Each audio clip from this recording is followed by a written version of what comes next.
Angela here. I hope you're having a great night. I am back with the book, It's Never Too Late to Begin Again by Julia Cameron, and we are on week 4.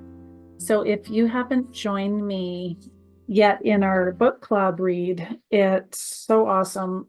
It's all about discovering creativity and meaning at midlife and beyond. And it's just a real powerful way to bring some creative spark back in your life or feel a sense of purpose and connection. And maybe you want to reinvent yourself after retirement or after a midlife event or transition or a health crisis, whatever that is for you. Mine is a health crisis. Most of you guys know that I've had a heart transplant and I have cancer, and that's why I had to have the heart transplant, because that cancer attacks your organs. And I've been given a new lease on life for now, and so I'm not giving up. And I hope that you'll be motivated and inspired with me to figure out what you want to do. Maybe it's not some massive revelation that you have or you need to have, but just some sense of purpose going forward. And that's where I'm really enjoying this book. So what she talks about in the beginning, if this is your first time here, she talks about, just want to find this in the book about how to calculate your age, because basically what we're doing is creating our memoir, and that doesn't have to be some big novel or anything like that. It could be a journaling point form, or journaling and writing paragraphs, whatever you want, or not journaling at all.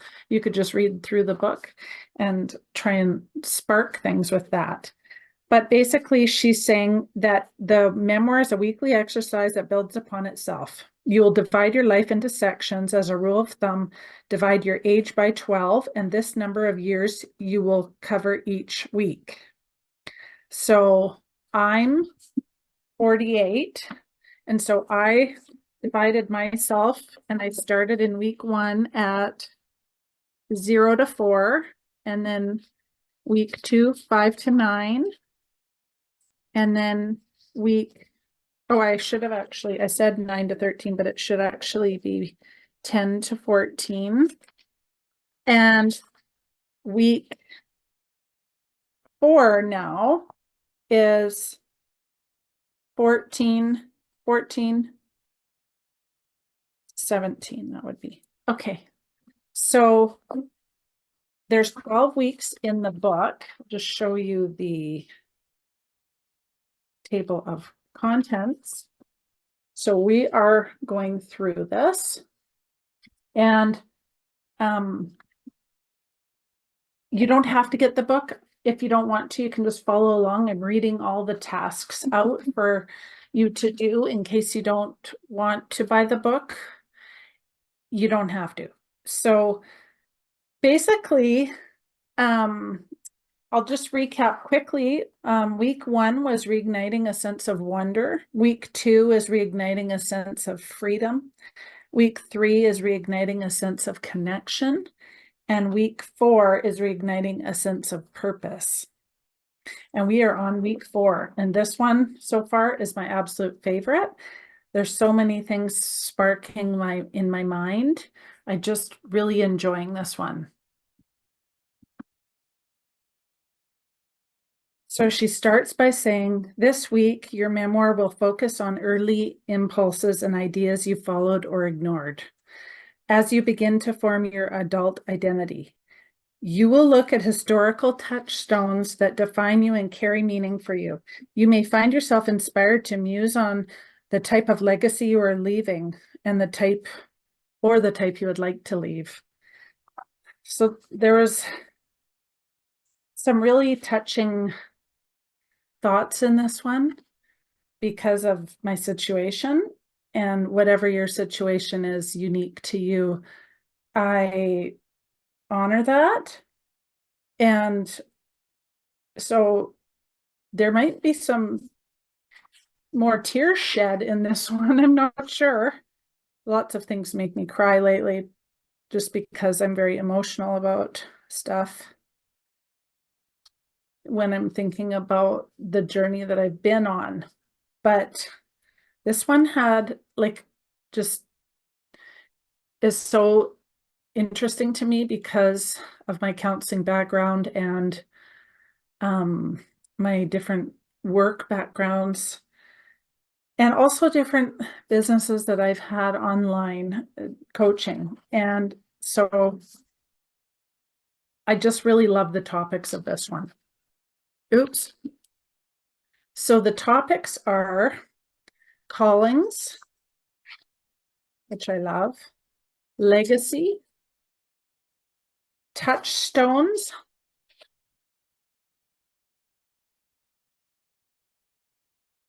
and mentoring. And so then we'll go on to discuss each one of these and briefly and think about, write in our journal all of the different questions that she asks in here. So I meant to say, welcome to my office craft room. I'm Angela, and I'd love to get to know you better. Please leave me a comment and with any questions as well as we go along or about anything. If you are interested in following my health journey, I have a playlist called Living with AL Amyloidosis and Heart Transplant, and you can follow the journey. It's quite graphic in the beginning, some of the videos, but it's going to be really interesting. Oh, and something else that's really exciting if you are following that journey is we were being filmed at I had the heart transplant, and it's going to be out in a documentary in the fall on the Knowledge Network. So I will let everybody know when it comes out so you can watch it. That will be really scary for me to watch because I was an absolute emotional wreck, obviously. And I feel like all they caught was me crying in every episode. So I'm really praying that there's some good scenes that I'm not. That would be good. It was quite the journey with my family. So that'll be really interesting. But anyway, back to our book. So her first topic is callings, and I usually just read a little bit out about what she says, and then we talk about it.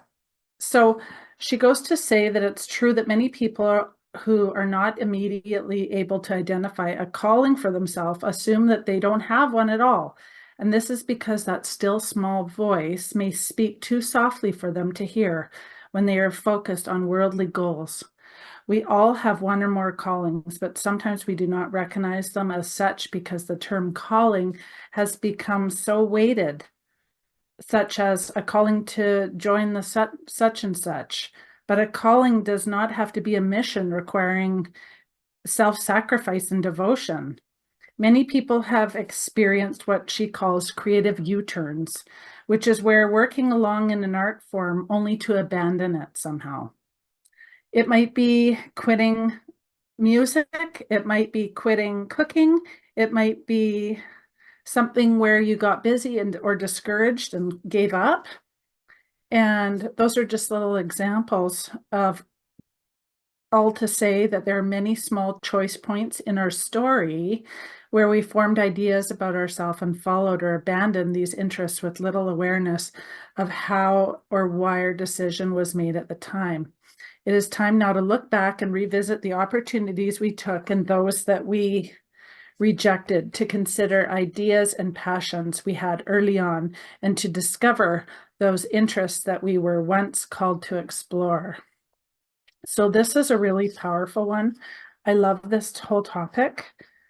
She also says, when we discover abandoned dreams in our memoir, we can be quick to assume that they are off limits for us because someone else has been doing them longer, or because we aren't trained professionals. However, it can be amazing to discover not only the satisfaction in trying our hand at these creative acts once again, but also the connection we feel to others who are pursuing the same goals, no matter what the level. So I just thought that that was so interesting about how many times have we started something and then just gave up on it or didn't finish it, or something happened in our life, maybe some big thing that happened and we weren't able to continue. And I feel like that's so true for me. I've done that so many times where I've started something that if I think I've been doing it, I could be doing it for 10 years or more by now and be like an expert at that thing, or just dabble in a bunch of small little things and never commit to just becoming super good or an expert in one thing. And also she talks about quitting music and things like that. And I remember doing things in high school that I don't know if I thought that I was in fashion design, and I always got straight A's in that one. It was because I loved it. And I loved the cutting out of the fabric and the cutting and pinning and making and sewing and creating something from nothing, I think. And so I just wonder to teach kids how to sew. So that was always something in my mind that I wanted to do and never kind of followed through. I also wanted to teach foods and cooking at high school. I don't know why, that was just something I always thought would be so great. But anyway, things I didn't follow through on. So I can definitely think of my own. So try and think of what things were like that for you and see what you come up with. And sorry the lighting's so dim, but it's kind of evening tonight, and I've got my salt lamp, my big beautiful salt lamp going, and my candles, so it's kind of dim in here. But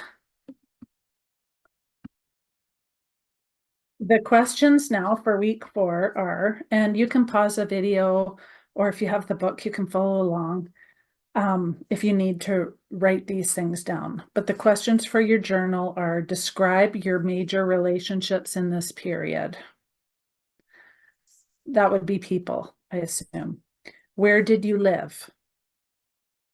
Oh, and this goes by your age. So my age for this week is 14 to 17. So that's what I have to think of. What creative ideas called to you? Did you follow these callings? Describe one sound from this period. That's an interesting one. What are the emotions associated with this sound? I'll have to really think on that one because I'm not quite connecting to the sound yet. Describe one taste from this period. Is this a taste you have not revisited since then? Like, could you recreate a recipe, visit a restaurant you haven't been to in years? Describe one smell from this period. What were the callings that you tried and then abandoned? Did you have dreams, questions, or impulses about your greater purpose in this period? What was a source of joy for you during this time? And number 10, what other memories feel significant to you from this time? So those are really interesting. We're going to journal on those, and those are what are putting together your, she calls your memoir, which are you're just answering all these different questions from your age, each of one of the 12 weeks, and then you kind of have a little story at the end. And you don't have to, you can answer these point form or whatever, and it's still creating a little bit of something that you can look back on. So the next topic she talks about is legacy. Beginning a new chapter of retirement, starting over in life. What do we want to leave and for whom? For some, it's an account of memories to share with future generations. For others, it's a work or works of art in the form of song, painting, or poetry. While each person is called to leave something slightly different, all are possessed of interesting and rich stories that are well worth sharing. And then she goes on to talk about her grandmother and different childhood memories. Sometimes she'll use examples of people in her story. And then she says, as we focus on sharing the highlights of our lives, we naturally honor our own experience. As we draw on our past experiences, loves, and ideas, we are possessed of a greater sense of purpose in our present. We realize we have so much indeed to share. And then she talks about her childhood pony and this and that, different stories. So your task with legacy is to answer the 5 following exploratory questions. I would like to be remembered as, I wish I could leave blank. A person whose legacy inspires me is, I know who that would be, my grandma. As a child, I dreamed of many things. One way I am already leaving a legacy is, and I could probably say one way I'm leaving a legacy for that one is by making my transplant video series for my kids, because that's why I started on YouTube originally, is because I was making them videos to remember. But turns out I made it through. So that's something of a legacy, definitely. So now she talks about touchstones. And this is not just talking about when we retire or anything like that, because I'm not at the age of retirement, but some of you may be. But I'm getting up there and I'm getting close, and I need to feel like have some direction in life. And she says, when we retire, we lose our familiar daily touchstones. That crossing guard we waved hello to, that man at the security desk who knew our name, the cashier in the cafeteria, the mid-morning coffee break routine we looked forward to. We were accustomed to friendly faces and kindly greetings, but now we need to generate new touchstones. I ask you guys basically to make a list of 25 things that you love. This list, deceptively simple, often becomes a source of new and old touchstones. What do I love? Black beans and rice, the Beatles, Blue Velvet, fresh fallen snow. If we were feeling lonely and discouraged, reviewing our list of touchstones can provide us with a greater sense of connection, whether that's a favorite meal, a well-loved jacket, a piece of music, etc. So when we make lists of things we love, we remember who we are. So I really love that. I want to definitely make my list of what we love. And so that's 25 things that we love. I'm actually going to highlight that one because I haven't done that one yet. 25 things we love. And yes, I write in my book. I know it horrifies some people, but I highlight everything. So it says, as we search for a sense of purpose, we do well to get in touch with the small things that now matter to us. Many times the larger answers that feel elusive are actually closer than we think before us in many small clues. And then she uses different examples again. So the touchstone task is, again, make a list of 25 things you love. Then select one item that you can access today. A cold winter evening becomes cozy when we access the touchstone of fire.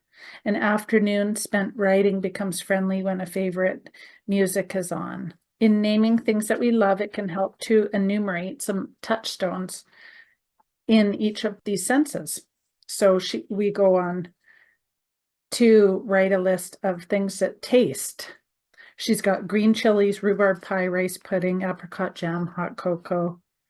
Touch, velvet, suede, a feather pillow, a soft cotton comforter, your dog's silky coat. That's cute.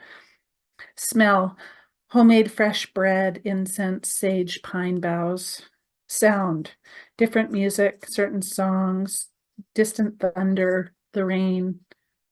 Sight, a soaring hawk, a snowy mountaintop, a burning fire, pictures of your children. I can think of different things that are calming, and they're all personal, and they remind us of our own identity.